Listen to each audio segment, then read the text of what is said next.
स्त्री को कुराड़ी आक्रमण कला नृशंस स्वामी थाना रे मामला स्वामी अटक एभली एक अभावन घटना घटी बालेश्वर जिला बालियापाड़ थाना इटापटुआ ग्रामर जयकृष्ण माझी रीना माझी को 11 वर्ष पूर्व वैदिक रीतिनीति सह विवाह करथिले।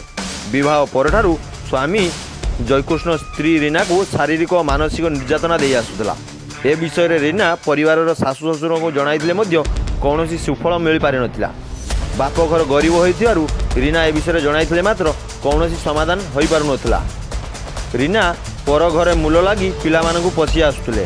अन्यपटे स्वामी जयकृष्ण सासुंग कथारे पड़ी द्वितीय विवाह करथिले एवं रीना विभिन्न समय निर्यातना दे आसुला। 2 वर्ष हेब जयकृष्ण द्वितीय स्त्री को धरी हैदराबाद पळाइथिले। तेबे किछि दिन तले जयकृष्ण घर को फेरीथिला बेले गतकाली रीना रहुथुवा घरे पसी रीना को एक कुराड़ी आक्रमण करथिला और तांको छुआ को माड़ मारिथिला। एही आक्रमण रे रीना आहत होई आज बालियापाड़ थाना रे एक लिखित अभियोग करथिले। बालियापाड़ थाना पुलिस स्वामी जयकृष्ण को थाना को डाकी थाना रे अटक रखी तदंत जारी रखिछि। रीना माझी घर इटापटुआ कौन घटना है थाना कहीं आसुଛନ୍ତି?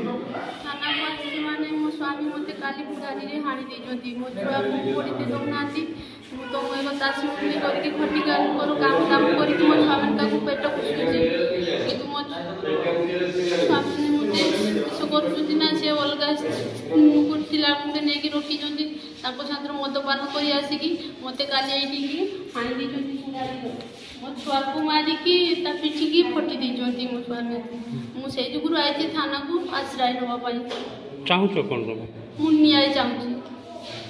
ये तुम स्वामी काली करछन ना आगुरु केबे भी एमती हितला ना आगुरु भी मते कोन टॉर्चर करू थाती ये रकुमा थाना आगुरु लिखि दिसलो थाना आगुरु एफआईआर देथिनी मो कथा के बुझिलेनी। जदि जदि आज तुम एफआईआर दउछ जदि किछि न बुझंती ताले कोन करिवो सेटा मु ये करदेमी जीवन हत्या मु करदेमी मो कथा तोरबा के बुझनाती मो जीवन हत्या करदेमी रोई के किछो करिमी न्याय तो पाउ नै ना कोन छटिया।